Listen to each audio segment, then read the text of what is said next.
There we go, man. I'm looking, getting these notifications. We tweeting everywhere. We on Twitch tonight. I didn't know we on Twitch, but that's all right too. Listen, Yeah, shouts out to man. them. Montel Allen, James Yes, Hicks, sir. just me. But let's talk about him first. Listen, Team No Sleep, November 30th. What it do, brother? How you living?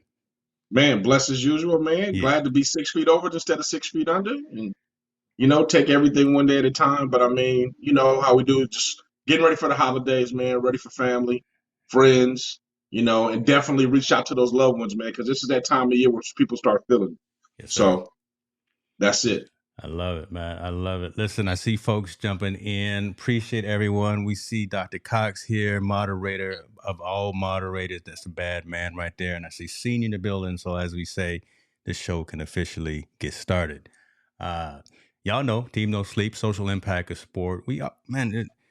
Having that mission and having that title, right? There's always, unfortunately, and I think folks understand this, there's always a story there's always stories that we lean into that aren't happy, right? That always have issues to deal with, that always are awkward sometimes.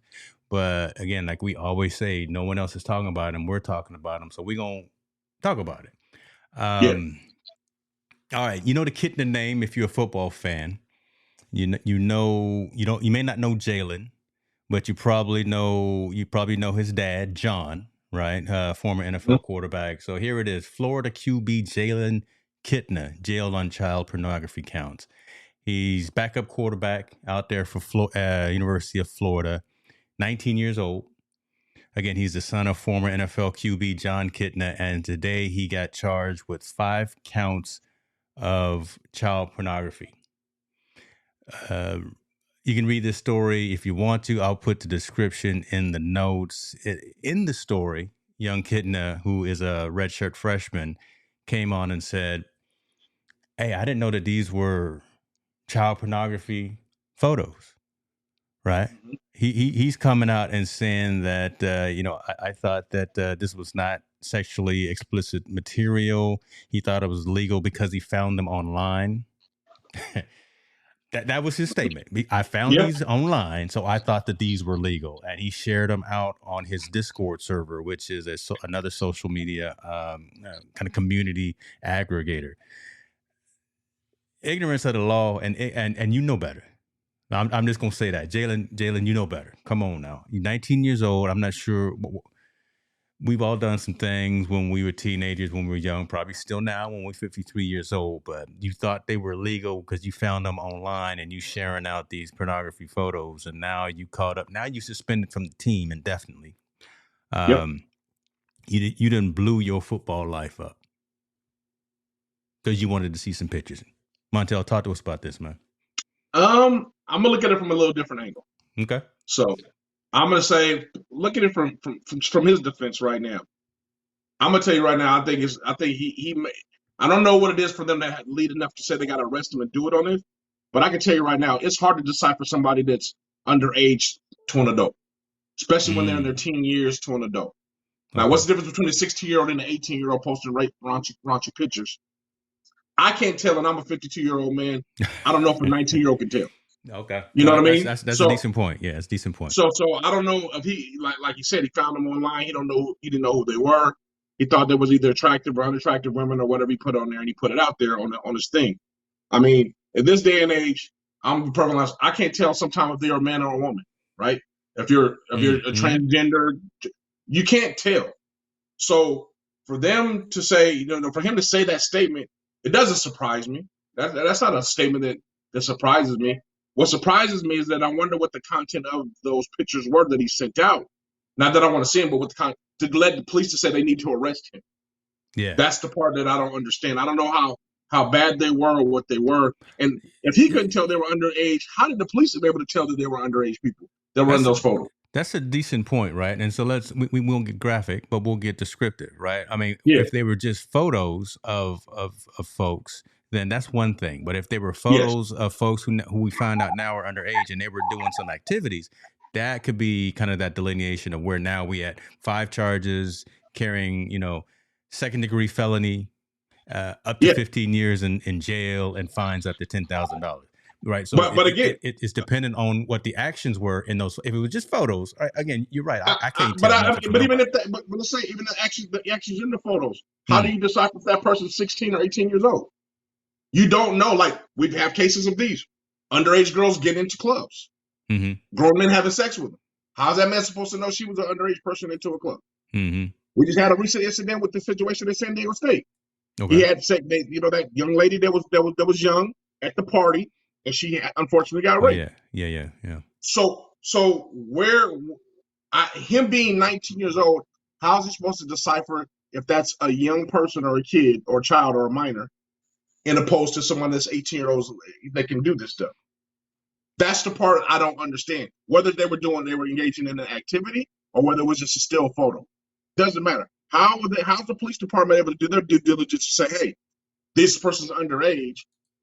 And he said, I couldn't tell. I don't know. I thought it was just a picture that I saw. So my question is now, is ignorant bliss in this situation? He's 19 years old. I can completely understand the pictures that he saw and he thought that was an adult and he sent them out. That's fine. Okay, he made a mistake. He didn't know that was child pornography or whatnot. That.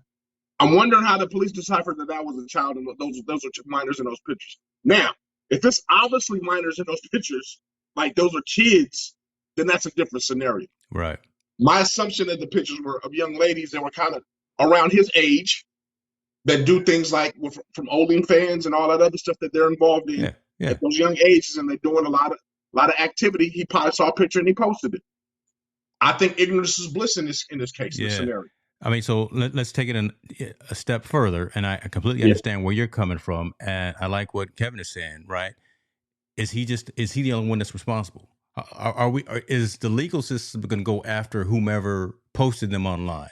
Right? I mean, is there going to be a domino effect of all right, Jalen's going to go into the room and he's going to start coughing up names. Listen, I got him from MontelAllen.com. Right, so they're gonna go. Hey! Don't say that. Wait a minute. I know. Hold on. Let's strike that from the record. But see, that scenario. This is the part I don't get. So if they were able to trace him and know that he did it, how come they can't trace the people who actually put him out there? How come they can't trace where the content came from? Listen, they know. I know. That's what I'm saying. I don't know who it is, but I have the technology and the whereabouts of I can track things down on the internet. So if my little self, I can do these things. Yeah. So you're gonna blame the 19-year-old that's in football, that's the football player that's on the team, that he's responsible for doing some still photos that he found online. I'm saying, why ain't the online police finding the people that actually posted them and figured out where they're coming from and arrest those people who's put it out there and who's doing these situations and who put these young ladies or these young people, young ladies or young men, I don't know who's looking at, in this unfortunate situation. And again, I want to know, how do you know they're underage? Like, how do you? I can look at a picture online right now and see somebody. I can't tell I don't know what age they are. I really don't. Some people look way older. Some people look way younger. I don't think, me personally, I don't think I look my age. No, you don't. You look much younger. You're about 32. 30. Yeah. I can pass for that, and I appreciate that. I was going for like 35, but that's cool. Well, it depends on if you shave. Yeah, but I know I look 82 right now, but it's all right. Yeah. I'm just saying that young man. I'm just saying we're crucifying this young man, and I hate the headline title: "Distributing child pornography." Again, it may have been a picture he couldn't decipher that was a young lady or a young man in that picture that he was sending out. In that case, ignorant is bliss, man. He can't tell. I can't tell sometimes. I can't tell how old some people are. When we look at them. So it's really like Steph Curry. I can't tell how old Steph Curry. Steph Curry's still he's 19 years old, 20 years old. Steph Curry got that Benjamin Buttons, right? He does. He look like. You know what I mean? So I'm really wondering why. Again, Kevin, like you said, in a different frame, why are they holding this young man accountable to that extreme? Like, this is an extreme. This ain't saying, hey, you just found something online. It's such an extreme, right? The story just came out a few hours ago. I sent it to you, probably at 3:00 this afternoon.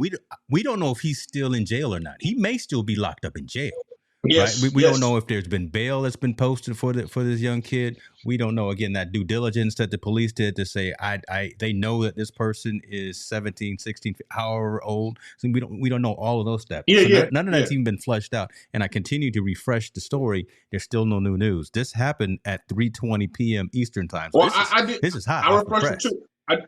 I saw a headline on it. I just saw a headline.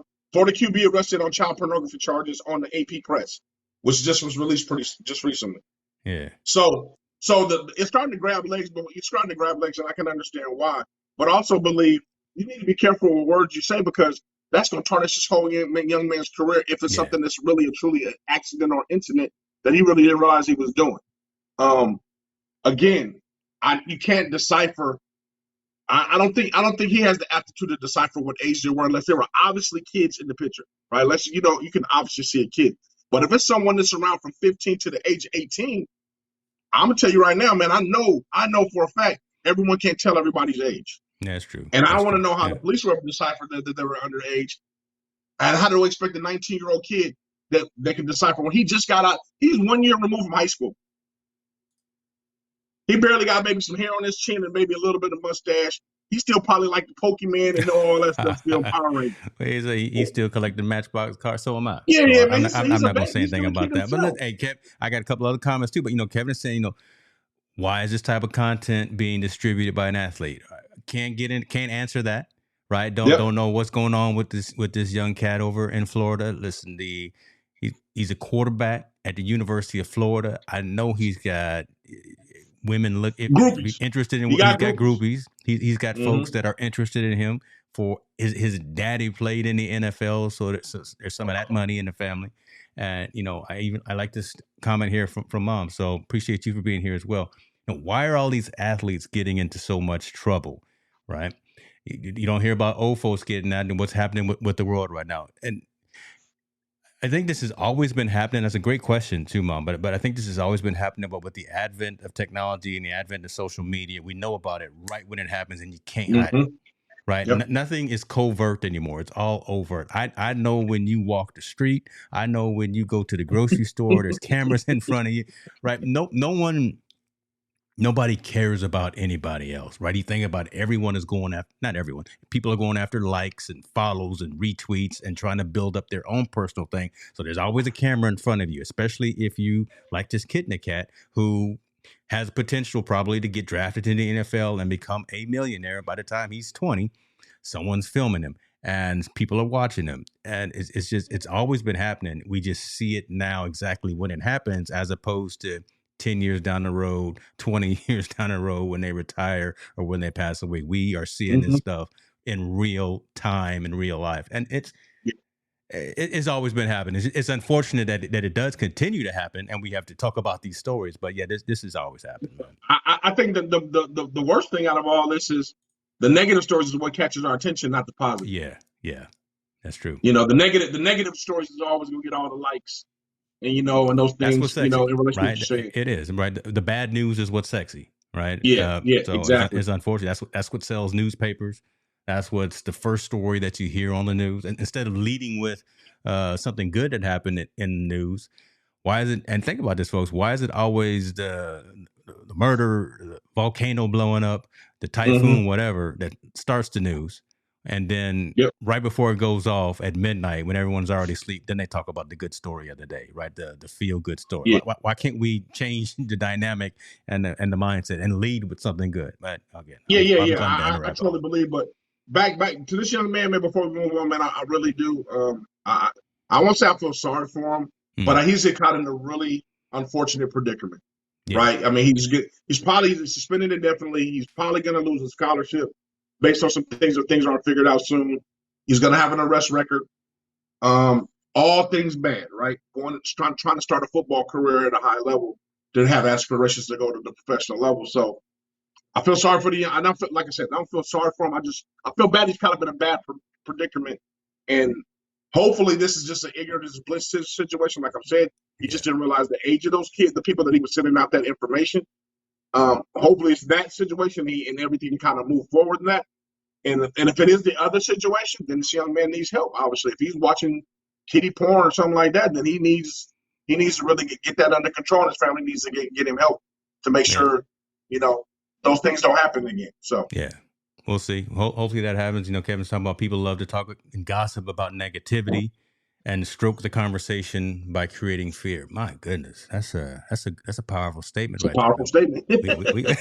Wow, Kevin Cox coming with some heaters, boy. Yeah. Well, it's not too You late. dropped the mic Okay. on that one right there, Kevin. You can drop the mic on that one, Man, boy. God, all right. Let's go and get into something else right quick.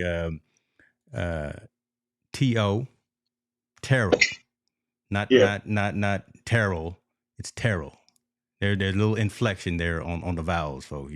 He's from Texas, so you got to say it the right way with the right enunciation. T.O. has 2 houses. I'm gonna start with that. He's got one in Florida and he's got one in Southern California. Y'all know, so he splits his time between those 2 locations. Y'all saw T.O. posted a video, was it about a month ago, of a woman that got in his face and was nervous. Big black man like T.O. out there. What was he doing? Cutting his grass or just running, just jogging? Watering his lawn or something. Okay, crazy. He was doing something like that. Man, who this big black man out here in the middle of the night in this rich neighborhood? Who is he? And turned out to be a situation, listen, that was not right for the young lady. She was all wrong, quote unquote. We call them, Karen, right? Folks that have problems with anyone that's not like them. I reference that because now T.O. was down in Southern California recently. Man went to the store to get something to drink. Where was he at? He went to the store. He went to a little convenience store to buy something. CVS pharmacy. Who knows? He was probably going to get some iced tea. Probably going to go get, I don't know, some chewing gum, whatever. Walks in. I'm paraphrasing the story. He sees a 49ers fan. 49ers fan says, "What's up, T.O.? Good to see you. Love the 49ers." T.O. says, "Cool. Well, appreciate you. Appreciate the love. We all fans. We'll dap it up." Another gentleman overhears this and hears San Francisco 49ers fans and starts just, come on, and starts hurling negativity, not at T.O., but at the other cat who says he's a 49ers fan. They start going back, in fact, chirping it up a little bit. T.O. tries to get in the middle of it and be like, calm, trying to squash the situation. Situation doesn't get squashed. T.O. was about to pay for his stuff. The aggressor dude swings at T.O. I'm going to stop right there. Terrell Owens is 48 years old. He could still play. If he wanted to get out there on the field today, he could still be a dynamic weapon out there for any team at wideout. So the man stays in shape. The man is a beast. He is LeBron James at 48 years old. The dude probably shouldn't have swung on T.O. T.O. defended himself according to his recollection of the story, swung at the dude, popped the dude in the head, put them hands on him, tried to squash the situation again with the other gentleman, and was trying to protect really the San Francisco 49ers fan. But it's a shame that now this is making news. No one was there. The guy that T.O. hit didn't call the police, so there's no police record. But again, TMZ caught this, so someone was out there with their cell phone, caught the footage. It's a shame that now it's in the news. T.O. is out here hitting people. There's going to be a narrative that Terrell Owens is out here fighting folks. He's in Florida. He's fighting with old white ladies. Now he's in Southern California, and he's beating up San Francisco 49ers fan. It's unfortunate that society is like that, but shouts out to T.O. for standing up.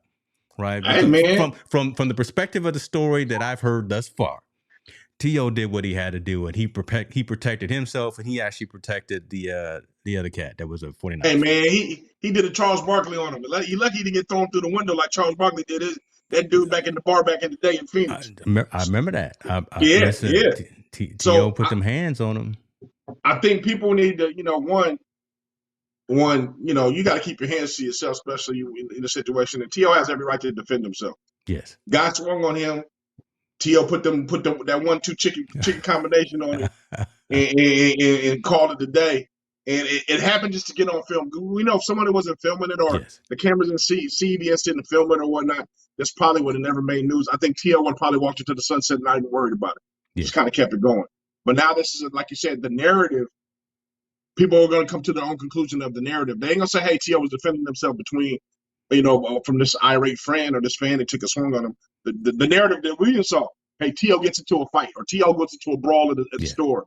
Or, the narrative is never not telling the truth, at least from the perspective that we heard so far. So, again, he has the right to defend himself like any person does if somebody puts their hands on him.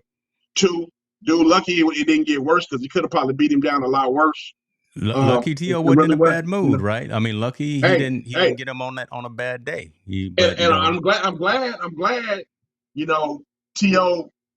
did what he did and kind of subdued the guy and walked away with it. Because it could have been Mike Tyson like that dude. He did that dude on the plane. Wow, on the plane. Peppered him up in the face. and Mike was waiting for some more if anything else jumped on, right? So I think that there's a clean narrative going here, man. Like, don't mess with professional athletes. Charles Barkley, basketball player, threw the guy through the bar window. Mike Tyson was on the plane, peppered the dude up in the back seat and blackened his eye and faced him up. T.O. now, you talk to him in CMC the wrong way, he look like he's going to get 2 hands put on you. Leave these athletes alone. Leave them alone. Listen, don't ask for no photo. Just don't. Right? Don't ask for no photos. Don't try to get no autograph. Just if you are a fan and you in their presence, just go ahead and relish that moment and be like, okay, cool. I was in the same CVS as T.O. and tell that story. Yeah. Don't roll up on them and try to say you can beat them in a foot race. Don't try to. Don't try to talk about the challenging of a. I mean, they're professionals for a reason, right? That's why they're professional athletes. Don't try to get into this situation where you want to put them in harm's way. And let's be perfectly honest. Some of these people are looking for a payday. They are looking for a payday. That's true. They're looking for a situation to draw them in to do something that will make them make these athletes react a certain way so they can get a payday. Excuse me. So I'm glad. Actually, in certain instances, I'm glad it was on film so they could see that guy was being the aggressor and someone going first. Because if it becomes a he say she say kind of conversation, who knows how that will go in court? If he says that, hey, T.O. assaulted me, oh really, what happened? Now it becomes his story versus their story, and there's no witnesses. So the camera can work in 2 different ways. Yeah, it's invasive. It's invasive to your privacy, and it's always big brother's always watching you. But on the other hand, especially people in a situation like that, it's protecting them because they can keep their money and they can't get sued. That's true. I'm thinking there was some intoxication or something was affecting this dude because you got to be you can't be 100% right to want to pick this fight with T.O. and then to not file a report, right? If someone put their hands on me, right, and I got knocked down, I'm gonna let and if I lose, I may file a report. But I think this guy probably wouldn't slept in it. He wouldn't cried in the car or whatever. Yeah, I mean, I don't know why the situation, but to be honest with you, he might not have filed a report because if someone had said he swung on the first, he would be the one that would have got arrested and not Terrell Owens or Terrell Owens when he got arrested. So he might man. It's like let me take this L and let me take this L and just get on up out of here. Let me get up out of here real quick. Grab my beer and go ahead and get up on and just move. And like my man TD Tony is saying right here, man, listen, if you don't get that picture, don't walk away mad. Don't be butthurt because you didn't get that. Just you relish in the fact that you were in the presence of someone you followed and you thought was cool. Just take it and just be cool with it. You know what's funny, man? What if he would have got the best of Terrell Owens? Terrell. This dude would be all over the news. That would be that would be that would be on the front page right there. He would be overnight instant sensation, right? Man. This the guy that knocked out T.O. This the guy that they caught Mike Tyson slipping off. Even though they're old and they're professionals, all that. If that dude was just to get the best of him, he would be on TMZ talking about how he got the best of him and making all kinds of money on a situation that he provoked. Bruh, so, listen, Scott Van Pelt will be talking about that tonight on SportsCenter. That would be his bad break or his bad beat for the night. Yeah, T.O. got knocked down, man. But yeah, I mean, like I said, man, I think the cameras, it's a gift and a curse in certain situations, and in this instance, I think it was a gift. So, like I said, if anything came up, T.O. has some film to protect his story, what his narrative is about what happened. There it is. All right, let's go and move on. We got some more stories we want to talk. I'm over here. I'm looking at Twitter. I see y'all. Look, come on over to YouTube because that's where you can engage with the community. This is where we keep it happening. I love the fact that you over on Twitter too, and that's a great community. But if you want to engage, ask questions, and talk to us, come on over to YouTube and things of that nature. Mr. Cox is saying the one who is a regular guy when I met him in the street was Jerry Rice. Okay, cool. Listen, yeah, I've seen Jerry at a few events too. He knows he's the Man, GOAT too. Jerry know he the GOAT and he walk around with that swagger. But he but I got one better, man. I got one better. I've met T.O. before. I met T.O. in Miami. Okay.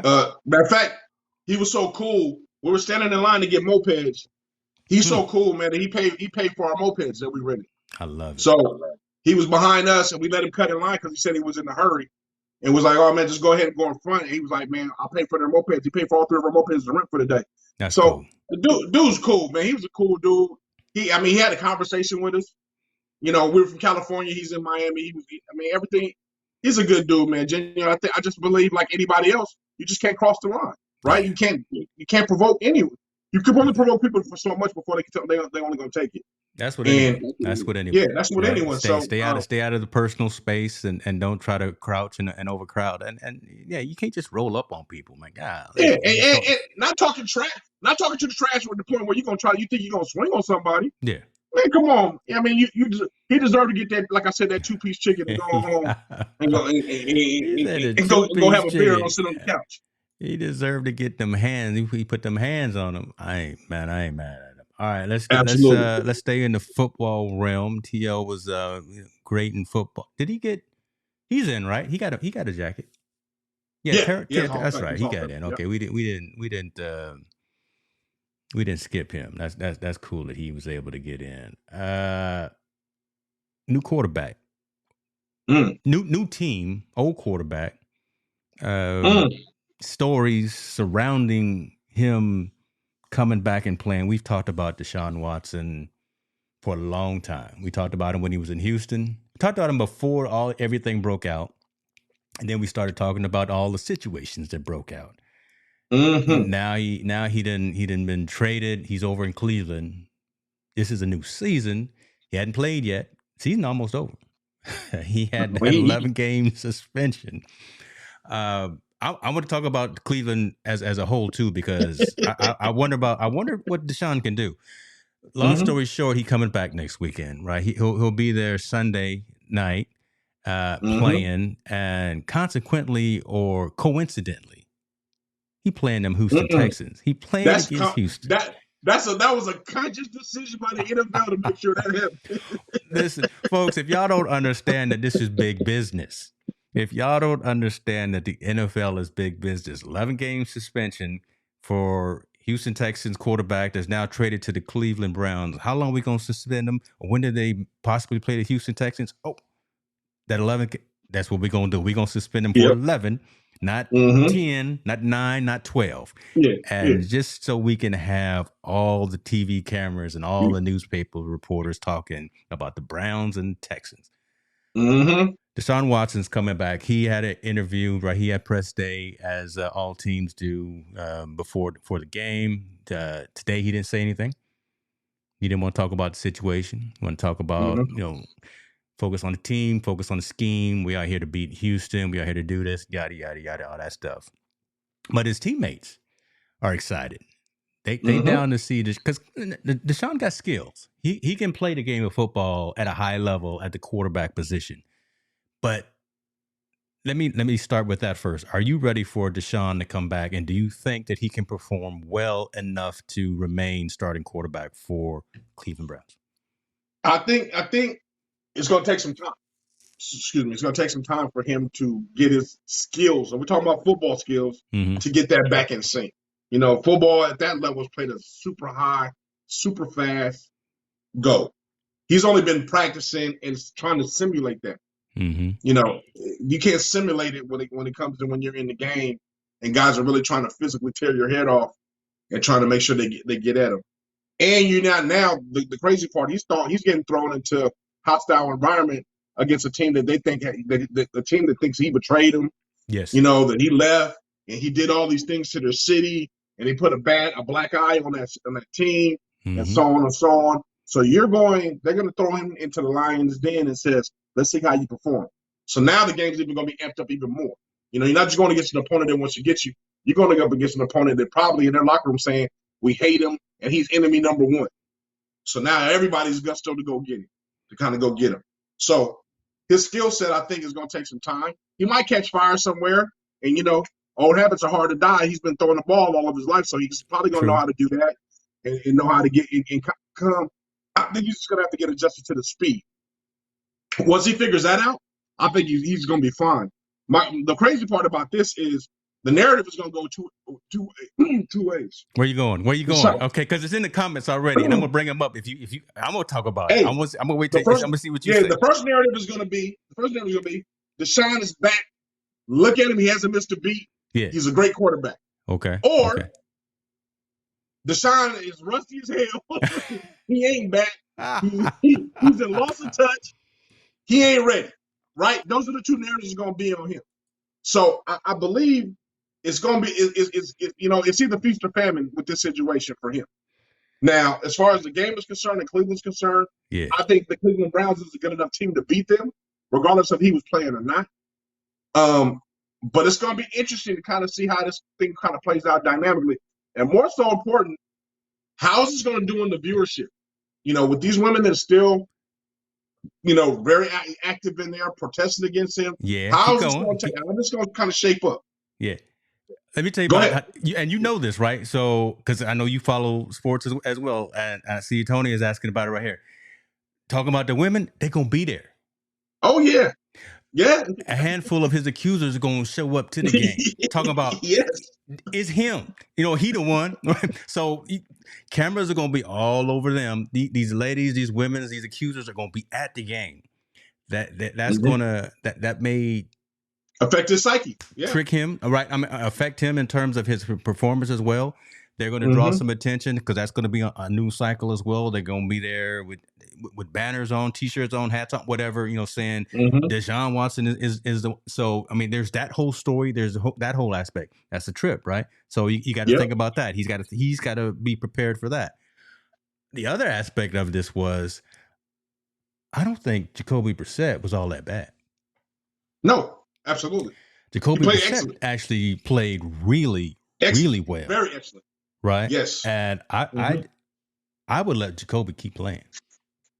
I know you paid a lot of money for Deshaun. Yeah, I know you paid a lot of money, but Jacoby Brissett put you in a position to win. You can't pay a person that kind of money and not give them the chance and not play them. That's the big business part. That's the business part of it. I don't know. Yeah, that's the business part of it. You can't do that. Now, I believe this much. I believe Deshaun will have a short leash in this game. If he's not performing well in the beginning, Jacoby Brissett is going to come in right away so he can make sure they win the game. And Jacoby is ready. He's ready too. He's ready. He's ready. So I think that might be the case, but they're going to give Deshaun enough rope to hang himself on the field before they say, hey, pull him and put Jacoby in. They're going to say, hey, if he throws an interception, okay, those two, we're still in the game. It's still close. We're not out of it. But if it gets to a point where they get 2 or 3 scores down and they're not moving the ball at all, Jacoby Brissett is then going to come in. So I think Deshaun obviously has a skill set. I think he's been practicing. I think he's there. I just think he has to get adjusted to the speed. Once that speed adjustment and it catches up with him, now we'll probably see the Deshaun Watson of old or something. And also, he's going to have that confidence booster, right? He's going to have to make that pass if somebody makes a great catch, or he's going to have to break out in the pocket and make that long run. Once those juices start flowing, you start getting into it, we may see the same thing. But also on the flip side, how's he going to react when he gets hit? Remember, he ain't been hit in 2 years. So think about that. He going to get hit, and it's personal. Right, so his old line is gonna watch him. He got his tackle gonna be watching his blind side. But these fellas, these big 200-300-pound folks are coming after him because again, he done dissed him, he done dissed the city, he done dissed the team, all that. So you got linebackers that's coming, right? You setting up the play, right, and you looking for the spy. You looking for the one who's watching everything. All of them spies. They're going to be all out blitzes every single play. So they come. And you're saying that. You remember, man. Again, he hasn't been in the situation, so the peripheral's got to be on and popping. His peripheral's got to be on. Like everything has to be on tech for him to not get. It's going to be a fast game. It's going to be a fast game for him, and him coming off that way. So I'm really interested just to see like how he reacts in the first couple of drives. If he got it, if he doesn't got it, how patient they're going to be with him. What success is he going to have? Are they going to take it slow, like, hand the ball off a couple times just to kind of get him in the game, kind of get his flow and get him? Because you also got to think, the other part of it, he's going to be excited. True. Like your butterflies is up and excited, not just a part of failing or being successful, but I'm excited to be playing. Take a beer away from you for 3 years, and then somebody puts a nice cold one in front of your face and says, "Hey, man, have a nice sip." There you And go. that's Make your it favorite play. drink. You're gonna be like, man, it's a whole woo. season, right? So Yeah. because the season now is longer, he's been out for 11 games. So that was back in the day. That was a full season. So he's been out, taking snaps with the years, second and third string, and well, a few snaps from the first. He's been out for because even his last season he was out. I think at the end with injury. So he's been out. That's right. Yeah. He's been out for a while, man. He's been out for a long time. Like, a good long time. So I don't know. I mean, it's not like people can't come back from 2 years being off or be injured and rehabbing and all that stuff from coming back. But all these things are said, he's going to come into this game with hostile environment. And this is the part that no one's thinking about. Since he hasn't played that speed of the game, what if he gets hurt? Yeah. We've seen a lot of stories lately, and you've talked about this too, right? Playing on different turfs and as opposed to that field, regular grass. And yeah, you're right. Well, I'm just saying, playing that fast speed, playing on that field, doing everything they're doing. Remember, his body ain't been moving like that. Yeah. His body hasn't moved like that in 2 years. The jerk reactions and all that. He gets hurt and then they lose him for the season. I just don't know how it all plays. I mean, usually you would work somebody in slowly, right? Hey, you come in, you play a little bit. But, I mean, I don't know if this is any different than a backup quarterback situation. They don't play that much at all. Then they get to come in the game, and sometimes they tear it up, right? So I don't know how this scenario is going to play out. But like I told you, there's going to be two. This either going to be Deshaun is back or Deshaun need a whole lot of work. We're going to find out. We're going to find out what the story is going to be the week afterwards for sure. But at that professional level, it's always next man up. And he's been a professional for a while. He knows. So hopefully he's got his body right, got his mind right. He knows the plays, right? Again, he knows the game. He's a professional athlete, but there's going to be some other things happening around the game. A lot of the women that have accused him are going to be there. So he's got to deal with that. Right there is that part right there, and I read that too. That's an interesting psyche. Yeah. So the accusers that I don't think he's mature enough to deal with that. Think about it though. I don't think he is. The people that accuse you of this, that took hundreds of thousands, if not millions, from you, grown folk money. Are going to be in the stands. all together, probably wearing some type of shirts to identify themselves that we are it. And you have to deal with that. And not only you have to deal with that while you're during the game, you have to deal with that during pregame and deal with that after the game. And he gonna hear the boos. It doesn't matter where they're playing. Yeah, I think are they in Cleveland? Doesn't matter. I'm not sure if they're in Cleveland or Texas. Look, his sense, he got them extra spidey senses to it. Quarterback, a professional athlete. He can hear. He will hear all of that repercussion. Yeah, man. Yeah, I'm surprised he hasn't. I'm surprised he didn't get in the situation like T.O. got in. To be honest with you, I don't know. It's going to be crazy, man. We'll the owner gave them tickets for free. Oh, I'm sure. Hey, Tony, if it was me, they would be on the sideline. They wouldn't be in the box. They would be on the field. On the sideline. They would be on the field, man. I want him to hear their voices from the sideline screaming at him. That's where they would be. They would be in the end zone, man. I mean, I'm just saying. Listen, 5-year deal, $230 million guaranteed.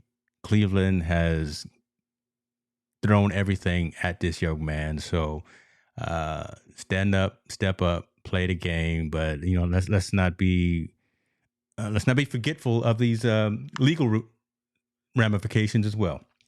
All right. So but he still got that on in his back pocket that he has to deal with. So I thought he settled. I thought he settled with the last one already. I think he settled. Come on. There's again. I'll say the number. $230 million. That's what I'm saying. When you after he plays this Saturday and he gets that game check, someone is going to be looking for some more. There's going to be a conversation about some more. Let's be clear. I mean, the people that are listening that haven't watched this before, be clear. He's not accused of rape. He's accused of fondling women, grabbing them inappropriately and touching them. So, he didn't rape anyone. He didn't sexually violate anyone in that aspect, but he is guilty. He has been accused of fondling women and touching them inappropriately and exposing himself in front of women. So, let's just be. I want to be clear very clear of that because I know he gets a bad thing like he raped these women, and that wasn't the case at all. He didn't do that. So I think he'll be able, that what he did was bad enough, and doing it to as many women is bad enough, but it's not rape. Rape is a whole different violation of somebody's, of somebody's body and all that good stuff. So he didn't do that, but I hope Deshaun is able to get that part together of his life as well as get together on the field. We'll find out. We'll see what's going on.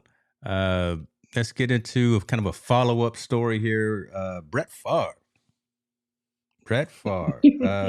I liked him when he played. No, I no longer am fond of this man. He is now in the same category as Kanye West for me. Woo! That's right. He is in the same category as Kanye West, and let's be clear, okay? I can't rock with him no more. Yeah, I can't rock with him no more. That's right. I got my triggers. I got my sound effects back. Listen, we officially having the show now. So Brett Favre, y'all know we talked about this whole situation. This man misappropriating funds within the Mississippi Department of Human Services. He put some money. He used his influence to talk to folks about getting some money to build some new volleyball facilities for the school. Why volleyball? Well, his daughter plays volleyball at this particular school. So he threw some of that Favre weight around and helped coerce and drive some deposits into the volleyball field and volleyball court and volleyball program at the school. Favre is I'll use Tony Davis's statement. He's feeling a little butthurt, and he wants these charges that have been filed against him dropped. He wants these lawsuits removed. He wants these charges dropped. He says, he already paid the $1 million from the funds that he got for the speeches. He paid that money back. He thinks this is all now inappropriate and against. Damaging him, damaging his reputation. Go where you want to go. But again, that's the premise of the story here. Go ahead. Well, before you do that, explain to the people where he took the funds from, or who he took it from before we move forward. Go ahead, explain who he took the money from. Well, he took it from Human Services within Mississippi. But who's that money supposed to go to? He took it from, what was it the homeless, or was it the It was definitely I don't remember exactly what I can find it, but it was definitely the disenfranchised members of the community, folks who actually needed the money, right? It was folks down on their. It was money. Now I'm getting mad. It was money earmarked for folks who were down on their luck, who actually needed this cash because of whatever, right? Health, welfare, lost their job. COVID, this, and this. There was money put aside to help folks that were down. And Brett Favre took that money from them. Yeah. But also, we got to think. So people got to understand the plight of Mississippi, right? So Mississippi not only is one of the poorest states in our United States. Yeah. They also just went through the water crisis in Jackson, Mississippi. Yeah. Now you're dealing, and they just got finished dealing with the hurricane situations that happened in Mississippi. Now we're going back to winter again. And this man took $5 million from that fund that is supposed to help those displaced people. Yeah. Or he took it, got it donated to the school with as heavily his influence. And he wants these charges to be dismissed. I'm sorry, there's no reason for it to be dismissed. You were involved. From what I understand, there was text messages and information that went back and forth. Him knowing that these funds were getting ready to go to this school, and that he knew what fund it was coming out of. Yeah, he knew where it was coming from, because he was dealing with somebody. Black and white. Here it is, right here. It was $5 million in welfare money. Yeah, right? and welfare money. And that's taken from the poorest of the poor, the most needy. Regardless of what you think about assistance and welfare and whatever the case may be, there's actually folks in those systems that need assistance. Right, there are actually folks who. That's why I was laying down the platform. People that had these hurricanes, these tornadoes. People that need food, they need stuff they need help. Let's be honest, they need help in living day to day. And this man took that kind of money from them. And the part of this, he's mad because it's going to damage his image. When actually, in retrospect, who cares about your image, man? You're a thief. You use your influence to take money to give it to someone, that it really wasn't needed, and it was something he could have funded himself. All honesty, he could have figured out ways to raise the money himself, and he didn't. So he doesn't want his reputation so-called tarnished because he did this. When actuality, he did. He says he's been unjustly smeared in the media. It's no different than the president using his influence to have sexual relations with somebody in the White House. It's no different than that. We chastise that person for doing it. It's no different than one of the, this last president using his influence to start a riot on Capitol Hill. He uses influence to take money. Those are criminal. Those are punishable by criminal activity, and your name should be slain through the mud for doing it. Yep. Because in retrospect, the part that I think makes everybody upset, especially from my world, is that Jameis Winston stole $32 worth of crab when he was in college, and it was blasted all over Sports Center all day, every day because he. Hold on, pause, because everyone doesn't know that particular story, right? I mean, that's go into that. What happened to Jameis, and everyone knows. Okay. Jameis Winston was an athlete, was a quarterback in college. Yeah, he went to the grocery store. One of the people he knew worked there hooked him up with some crab legs. Crab legs, folks. Crab legs. He took the crab legs. Obviously, left the store. They said he stole the crab legs. That was on Sports Center for a whole week and the headline of every newspaper. Yes, it was. Brett Favre steals $5 million from the welfare fund, and you barely hear any news about it. Don't hear nothing. And the fact of the matter, he has an audacity to say, I want this to be dismissed. Yeah. They get this brother for some crab legs. And we can talk about a whole bunch of other stories. We can bring in all types of angles to this particular conversation. We could talk race. We could talk whatever. We can talk Democrat, Republican. We can talk all that. There's a whole bunch of different avenues. But you're right. This man, Hall of Famer, great athlete, fun to watch, right? Yeah. Did some good things back in the day, but did this thing right here using his influence, took $5 million from the least of us. Yeah. And nobody else is talking about it.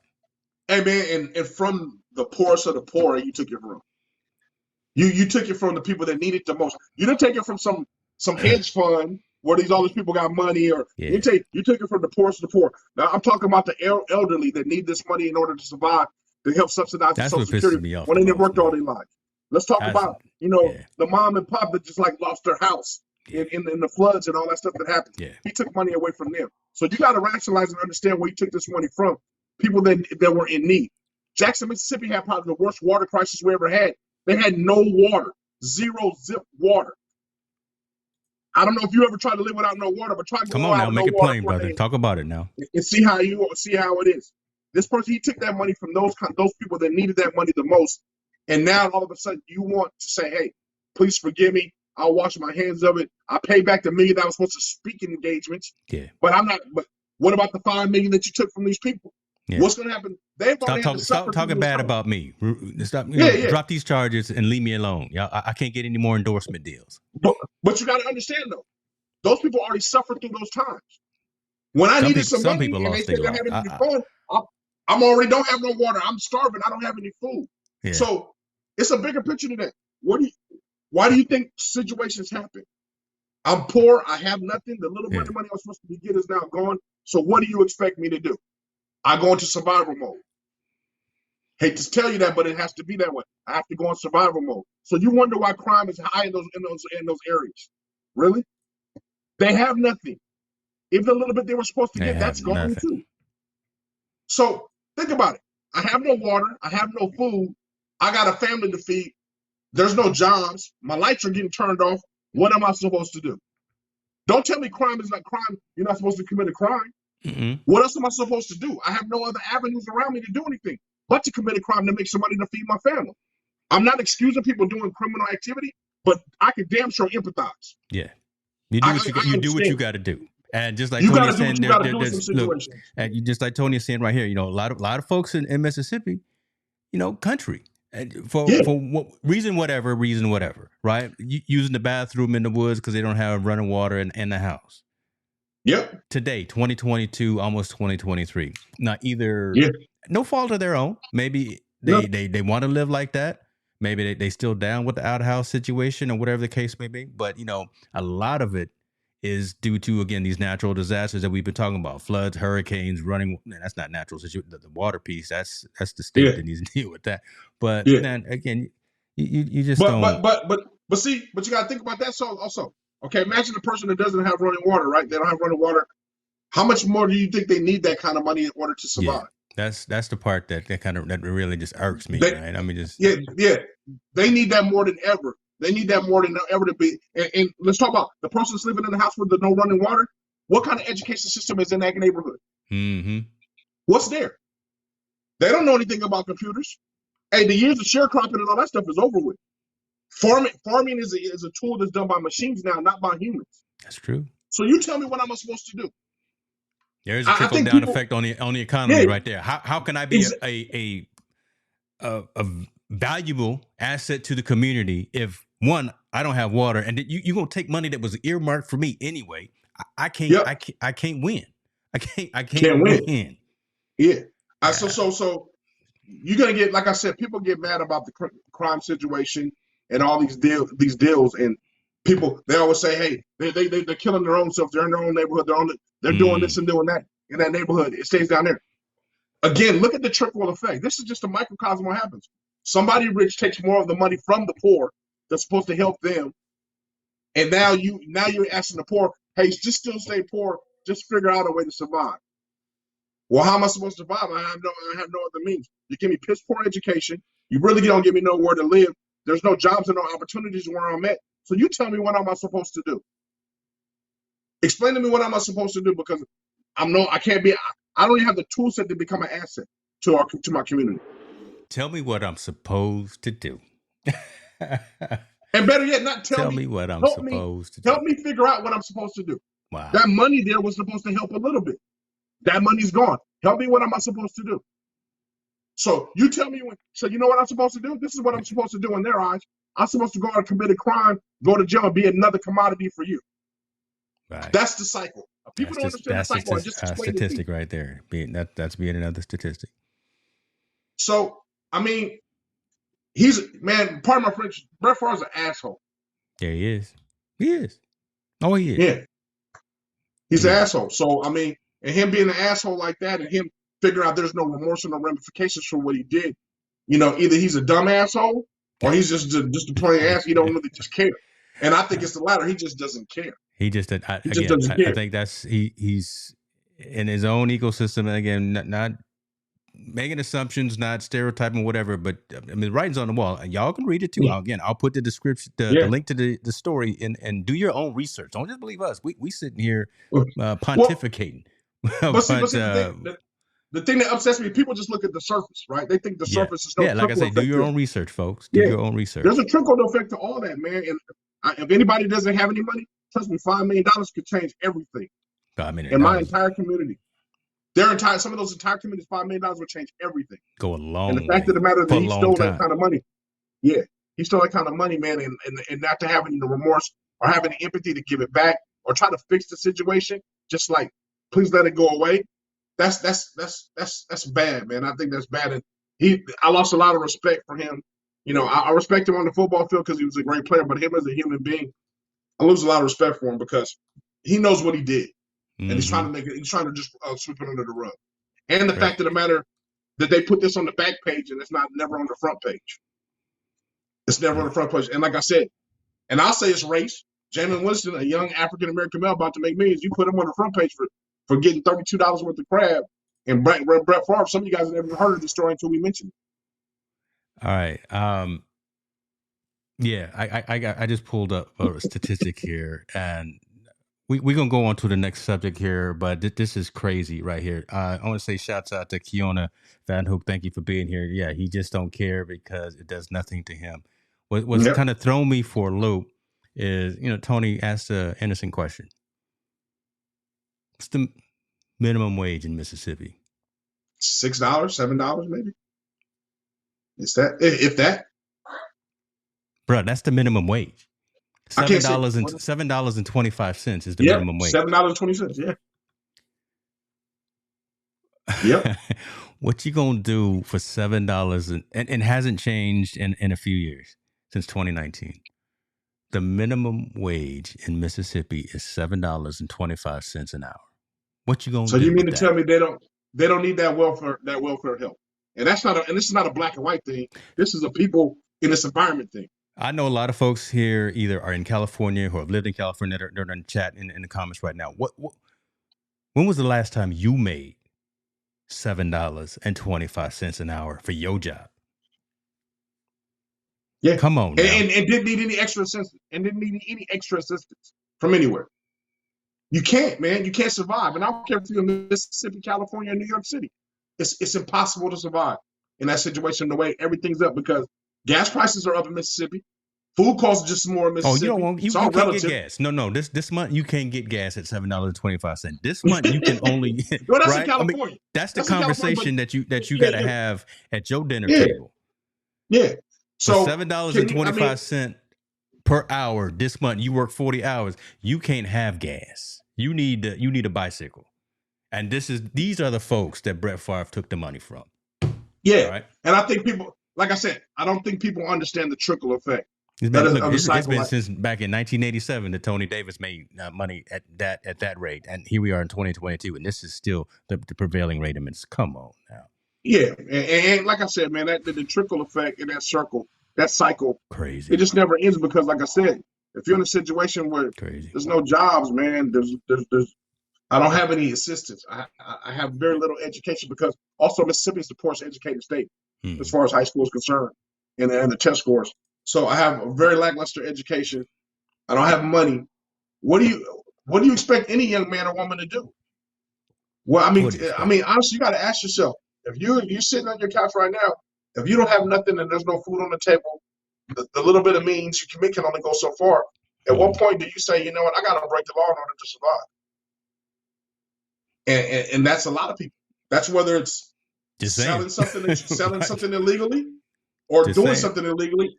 I just believe at some point survival mindset is going to kick in. And there, they have a high population of prison rate in Mississippi. It's no fact. Look it up. Yeah. That cycle continues, man. I get to a point where I got a survival rate. I have to do something outside of my means. I don't mean to. I don't want to. But I got to do what I got to do. I got to feed my family. I got to feed myself. Especially if you got dependents, if you got other folks living with you. So we're not going to beat this dead horse. But again, folks, you understand why Montel and I are leaning heavy into this, right? Because this matters, and the national coverage of this particular situation isn't happening, right? So just again, think about what you would do if you were in that situation. Think about what you at 40, 50, 60 years old were making $7.25 an hour. And if you had $5 million that was gifted to you and somebody came and took it and built a volleyball stadium, marinate on that. Let's go on to the next story, man. Because I'm right. I mean, that's how I internalize a lot of these stories, and there's been many times where I've had to take time off because we get into it, and I just start thinking about all sides of it, how I would be affected by it. But let's stay in the area. Let's stay in Mississippi. Let's talk about an interesting situation here. Deion Sanders. Look, we done told y'all from the jump too. Deion Sanders is a beast. He been making a lot of noise. Deion Sanders is winning. Deion Sanders is bringing big names and big bodies to the program. He's building new facilities. He's doing everything the right way, and that is upsetting some folks. Right, folks. If you're not winning unless you got some haters, and you got a couple of haters, but he's got some folks who got money that are offering him some opportunities outside of Jackson State football program. Colorado's reached out to him and said, "Hey man, come on over here and do what you did over there with them fellas, and come do it with us." Yeah, and it's not speculation. Deion is acknowledging that he's been offered the position at Colorado. So we don't know any specifics in terms of cash or money or incentives or what they would offer him, what's in the contract, what's in the deal, but that's out there. Deion could possibly be going to Colorado. A lot of folks are already putting out their opinion pieces and saying, "Hey, brother, don't go. You done built so Yeah, much. yeah, We on a roll again. We 11-0. We winning. We looking good. We got swagger. We got good feeling. Stay here and finish what you want, what you've started." And Deion is even saying that, right? He said yeah, he's got his kids playing for him at Jackson yeah, State. He's yeah, saying, "I mean, there's yeah, still more work to do." yeah. But what's today? Today, Wednesday. We will find out Saturday what his decision is, because Deion says he will tell his recruits what he's going to do this weekend. What do you think about this Um, one? So, what do you think about this? What do you think about this offer to Deion to move forward? Because I think there was a lot of doubt at the beginning of when all this started. mhm. Could Deion do what he's done? And he's done it. Including And myself, including me, all including right, me. I all didn't right, know Deion was such a dynamic culture changer. yeah, Like he's changed the culture of not only Jackson State but of HBCU football as a whole. yes, He's yep, put them on a different platform. yep, He's gotten them where ESPN is televising the games every Thursday. You know, they got the HBCU game of the week on Thursdays or Wednesdays or something like that. mm-hmm. He's changed the trajectory and the outlook of what HBCU football looks like. And I didn't know he was that guy. I didn't know he was that powerful. I didn't know he was going to be able to do that. And he's done it. And he's done it in such an amazing fashion. And he's done everything the right way. He's used, his NFL resources and guys to help cultivate that program to be the way it is. And he's opened the doors for guys like at Tennessee State, Mm-hmm. and Grambling and all these guys, these ex NFL players and coaches to get themselves involved in HBCU. So he's been open at Eddie George, at Tennessee State. So he's opening these doors just to showing how you can do it and how to be successful at it. Now, the job offer that he got in Colorado, I think it's a great job, and I don't think that's the right job for Deion. Me per se, I don't think that's the right fit.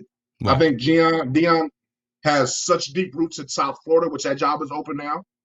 FIU, Florida International, is open now. He has the Colorado job that's already opening for him. But I think the true fit, this is just my personal opinion, for Deion, UNLV would be the perfect job for Deion Sanders. And this is what I say. UNLV would be the perfect job for Deion Sanders because one, his persona matches it, right? He matches the glitz and the glamour, the way he is a dynamic recruiter and a dynamic person. He fits that kind of Floyd Mayweather mystique and all those good things. I think if UNLV was to recruit him, I think he would be probably the second most important coach that school's ever had, next to Tartanian, the basketball coach that won the NCAA finals. I believe also he instantly sells tickets out at that big stadium now. There is no room, he can have a year where he's rebuilding, but the fact of the matter that Deion Sanders is there, he's shown that he can change the culture. Can you imagine what he could do at UNLV in Las Vegas under the glitz and glamour in that stadium with everybody that comes to there, when Las Vegas is starting to become the big booming city that it is, with NFL teams are trying to get a baseball team, the Oakland A's, to go there, and they're trying to get an NBA team started there pretty soon. What a perfect fit for Deion to be able to kickstart that off and be that guy, because he would make UNLV actually in the first year more important than the Raiders are there because of his dynamic. So I think UNLV would be all that ideal. I don't up. think, Yeah. huh? I'm Yeah, I don't soaking know if all that UNLV. up. That actually makes a lot of sense. It makes Okay. It makes almost too much Yeah, sense, no, right? I'm gonna say it makes too much sense, to be honest It with makes you. too much sense for him to be, but I think UNLV would be such an ideal place. If it's not UNLV, I don't think he jumps Jackson State to go to Colorado, because the recruiting aspect in Colorado is he's going to have to recruit the West Coast more so. He doesn't really have a West Coast foundation here. He's more of a South guy, Southern guy in that recruiting area. He's more Florida and pulling those guys up. I think you have a little bit more difficult pull. Even though he was able to get him to Jackson State, Colorado's a whole different little ball game. It's a little bit different in that. That's true. I mean, but in Las Vegas, he doesn't have that. Everybody can get to Las Vegas, and everybody can get to Las Vegas cheap. Mm-hmm. So pulling kids from Florida and Alabama and South Carolina, North Carolina to go to Las Vegas, and plus, what kid is not going to be starstruck when he gets to Las Vegas? You see all the lights and everything. Once the nighttime sets up, lights up. It's a perfect place for someone nicknamed Primetime, right? Right. Also on that, imagine what kind of NIL deals he can be able to strike for his players, and not on himself and his program while he's there. Remember, you can do NIL. You can do NIL just for your program. So can you imagine Deion being on the billboard of the Mandalay Bay? He'll be on the billboard of every other Treasure Island. Your research. It makes, dude. When I thought about it, it just makes too much sense for him not to be in that situation and offered to go there and say, change our culture. Now I think it's going to cost UNLV some money, but I believe they would better have enough money to draw him in there because he's going to be a draw in itself. Yeah. You know, think about the perfect weekend for a football fan. You go on Friday. You watch UNLV play Saturday against whoever your favorite college team. You watch on Sunday the Raiders play, and then you get to go home. Man, okay, you didn't do some research on this. This is premeditated. I don't even know if UNLV is even on the plate here. But that they weren't on the plate. Wait, they weren't on the plate yesterday. But I bet you somebody after this is going to say something, and I know I tweeted it out. I didn't just add a marker. I'm gonna send it. I'm gonna cut that piece up right there, and I'm gonna send that out. That's in about an hour. That's gonna be out there on the airways, just in and of itself. That little clip of you. I don't know why the ESPN analysts ain't saying that, but I know. Come on, SVP. Where you at, brother? You need. It just don't. It makes no sense for it not to be a perfect fit, and I believe they have enough money to offer him to make him a draw, or at least make him a sizable offer to say, "Hey, come here and check it out. Come here and check it out. Let's see if this is a place for you." And to me, with his persona, at least the persona he presents on TV, it's such a perfect fit. Exactly. We're talking about the Tartanian of football if he steps there. Deion would be bigger than John Robinson the day he steps on that field and coaches that team. That would be hot. And Tony's talking about too. I mean, a better fit in Colorado would probably be Bieniemy, right? But again, I'm not sure if he's necessarily looking. But that since that was his alma mater, but that would be a better fit. That would make more sense. But your whole analysis and breakdown of UNLV, shouts out to the Mac Center out there, and I've been in the Mac Center a number of times. Man, that would be hot. That would be hot. Hot. Can you imagine him coming to the basketball games and showing his show? I mean, wow. Deion has been. You got to think. Deion has not just been a draw for Jackson State for football. Their basketball team and women's basketball team, I think now is ranked because he's drawing basketball players and football players to go to that school now. Can you imagine with a venue like UNLV, what he could draw to that kind of crowd, with his persona, with everybody know who prime time is and who they are, and bring those families? I mean, man. And then the fact that you get the families to stay in one of the hotels or the casino, they get comped for a nice room. I mean, man, the whole selling and the whole thing he could do on UNLV. You got it right there. So all that is added on gravy and extra on top. But when you hit it about the NIL piece, now now he can get folks to come through and get sponsored by the Mandalay Bays and the Bellagio, whatever. Right? He's got shouts out and much respect to Mississippi, but again, it's apples and oranges. Now I got something I could put some coin in your pocket. Yeah, look, go be the bartender at Mandalay Bay for an hour. Here go $50,000 in your pocket because we can do that now, right? For these athletes. Go be the bouncer in the club. You're a 300-pound lineman. Go be the bouncer in the club. Right. Go on over to Planet Hollywood, hang out for a minute, just sign a couple of autographs because you can do that now. Yeah. So, serve some hamburgers to some people. Here go $10,000 for that. You got something to offer these students now, and the students aren't scrubs. The student athletes aren't scrubs. These are actually people kids who know how to play the game. Yeah. I believe if Deion, I think Deion won't be apprehensive to moving to Las Vegas. Like, who's gonna say, "No, I'm not gonna move to Vegas and get that Lane Kiffin deal and move in a big old house and do my thing and play and practice out there." I believe. To me, I mean, I just see his persona. It just seems like a natural fit, man. He has that Floyd Mayweather mystique where he can draw so many people to come to the city and invest in the city and do all those things. I see Deion doing that same thing because everybody's going to want to come watch him play. Now UNLV goes from being a late night game to being a primetime game. And the better they get, the more primetime it's going to be because everybody wants to be in Vegas. Everybody wants to see the game. That same crew that's going to cover the Raiders that night is going to come over and cover you guys, cover the UNLV players. UNLV be on ABC, like you say, prime time, major network. Yeah, that could be hot, right? So we're gonna tweet this out to everybody. Man, if it happens, Scott was still here with us. If it happens, man, everybody better start like, yo, that dude, I'm on something, man, because I just think it just fits. It just fits. So Martell said it, y'all. Yeah, I want my percentage, brother, for selling it. I'm putting it out there. He needs to sell. I'm selling it. I'm speaking into existence. UNLV, Deion Sanders is the next coach. Speak it into existence. I love it, man. All right, man. Yeah. We got one more. We got one more story I want to share with the audience. Let's go and get right into it. Then I'll do the call to action after that. But you watching the World Cup? I watched a little bit of it. I saw the US one, the 1-0 game. I saw some of the highlights of that. I don't usually watch the World Cup till Saturday when I can sit down and actually watch a little bit, because during the week the games are too long. But Iran, just like baseball for you. Iran score, yeah. This is something stuff, but you have some more insight to this stuff. Yeah, shout out to the team. Listen, the women's national team for US is better than the men's. It just is. They actually win, right, consistently, and so I wish they were there. But the fellas is trying to make some noise, and so far they're making a little bit of noise. The fact that they beat Iran 1-0, which is great, right? Because so now they've moved into the round of 16, which is good. So it's a win and go home kind of thing. But the social, and we could have led with this because this is an actually interesting aspect as well. It's Iran, and when you think about the political climate of Iran, there are things that are in play there. There was already concern for the athletes because they, at a previous game, did not recite their national anthem after, I believe it was the game against Wales.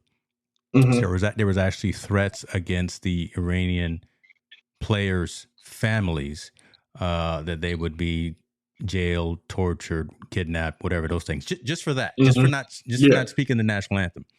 Now, I am curious and concerned that now that they lost, and now that they lost to the United States, what that means. And here is, the story right here, New York Post: Iranians face retribution after they lose. So there's concern for the because soccer isn't as big in the U.S. as it is globally across the world. The rest of the world are true fanatics, not just fans. They're fanatics for soccer. And again, when you pit Iran versus United States, it's very similar, I think, to the USSR versus the U.S. in hockey back in the Olympics. Yeah. And it's kind of that feel and that importance. And for them cats to lose against the U.S., again, you worry about it in terms of safety for the family that's still back home. And then when these guys eventually come back home, what's going to happen to them as well. So I worry about that, and I think about that, and I just wanted to pit that out here, this conversation. The picture right here is, the Iran soccer players failed to sing their national anthem before facing off with England last week. Their families were reportedly threatened with imprisonment and torture if the team failed to behave during the match against the U.S. They behaved. They sang their national anthem, but again, something as we live in a democracy, we think as trivial as that, and you got imprisonment and torture for your family. Wow. Imagine that weight on your soldier, right? You coming out the tunnel, you trying to play. You got that weight I too? cannot win with that on my shoulder. I've heard of incentive, but damn, man, I feel, my prayers go out to them. Yeah. Honestly, my prayers go out to them, because that's something that, we don't deal with in the United States. We don't have nothing to that extreme like that. And the fact of the matter that they got to kind of play a game, try to figure it out, win. And if you lose, it almost seems like it's a death sentence, right? Yeah. Something's going to happen to somebody in your family or you, because you failed in a game against an opponent in a situation like the World Cup. I mean, man, that's a loss for worse, because we don't deal with that over here. We don't have an Jesse answer. Owens. Flashback. Think about Jesse Owens when he beat the Nazis in the Olympics, right? I mean, again, they were talking all that smack, all that madness. We superior race, all this. Yeah. Yes, he smoked all of them. Yeah. Imagine that dude when he went back to right? But What's that? Do you know what happened to the people that lost? I have no idea what happened. If they disappeared, Right. if their See, families got, again, we don't know. different mindsets, different political systems, just different cultures, different types of things. And again, that was back then. Yeah. This was last week, right? So this man, type of stuff isn't gone. You know, it's funny, man. I really don't. I mean, I don't know how to feel, but empathetic into the situation. I really don't know how to be like, how to comment on it or where to go with it, because if that's the fact that they're going to be persecuted like that for the loss of the game and for their actions beforehand, I mean, I can only imagine they're going to try to scream asylum, right? They want to get out of the country. They want to wherever they're at right somebody's now. going to defect, right? Like Tony said. Yeah, they got to defect. Somebody's defecting. But again, I wanted to bring that up just for folks again to have that different perspective that freedom ain't free. Shouts out to our service providers, our service men and women, veterans and current, who help keep us in. You may not like everything all the time but we the best thing going on the planet. We are democracy. You know what, man? And to add to that, you know what? To add to that, not only shout out to our women and men of service. Yeah, I hate to say it, but shout out to our democracy. I mean, we actually have a reasonable way to have choice. Everybody as we can see, everybody doesn't have a choice. Don't have a choice. What they have to do, right? We can talk madness on Twitter, and we can talk madness on YouTube, right? And not have to worry about someone coming and cutting my feet off, right? Exactly. We don't have, or imprisoning my wife, or taking my kids to some concentration camp. I think, including myself, we take it for granted, right? Because we live here, and this is our life, and even though we don't got it all the way right. Right. We got it at least better than a lot. And I think that's the one thing that we always take advantage. We always take for granted. And, we always it sucks over here in democracy. President 45 is here doing all this madness, crazy stuff. Even though with all that, it's still better than me having to go home to my family because I lost a soccer game and I might be in prison, or they might torture or kill somebody in my family over something that minor. Or if I have an opinion, they may kill me. Or if I voice my opinion, they may kill me. This is crazy. On a side note, that you brought this up, I saw a special on a guy that's a painter, right? He's a painter in China, and he paints these political stuff that says sports versus his opinion. It involves sports and all kinds of things that he talks about. And he's been on a run for the government for the last 25 years because they're trying to kill him for painting these political things. So, I mean, imagine something as simple as that. Is we make a painting or we make a statement or we make an image that just, and all of a sudden it's about freedom and freedom of speech and how it involves the sports and all. It's nothing derogatory, crazy. But since he does that, since he's voicing his opinion, they want him dead. So can you imagine? We would be getting killed because we're talking like this on a doggone podcast. Yeah, voicing our opinion. We would be enemy number one for sure, man. So crazy. Yeah. So that's crazy, man. My prayers go out to those guys in Iran, man. I hope nothing happens to their family. I really do. Hope it's just empty threats, but again, and those threats are coming from at the national level, right? So I just wanted to bring folks' attention to that because again, just like Montel and I were saying, freedom ain't free, and just we okay here, right? It's not great every single day, but man, listen, we got the best thing going out here across the globe. Folks, go out and travel and see what other countries and other cultures have, so you can appreciate what you got here in these United States. Not just a 2-day vacation or a week vacation. Yeah, get some stamps in your passport, folks. Come on, get some stamps in the passport. Don't go to the resort and say, "Hey, everything is cool. It's nice over here." Oh, see, now take your butt off the resort and go walk around. Now a little you're getting bit in people's business. No, okay, the show's over now because now you're getting in people's business now. Hey, Tony, I see you. Yeah, you saw the same thing. Exactly. I'm gonna check that out. I'm gonna check that out. All right, hey man, we did it tonight, man. We had a great show, great engagement. I'm gonna check these numbers to see how we did. Like I said, I don't have nobody home tonight, so I'm gonna probably stay up all night and chop this up. But listen, man, take us home, man. I always leave that to you. Take us home. Like I always say, man, let's get comfortable having an uncomfortable conversation. Now that we're in these holiday seasons, please reach out to somebody. Just let them know that you're thinking about them. That might be the difference from them doing something very drastic that we don't want none of them to do. So again, everybody just, say your prayers, reach out to a loved one, and tell everybody about Team No Sleep because we're coming with the heat. Coming with the heat. We out, y'all.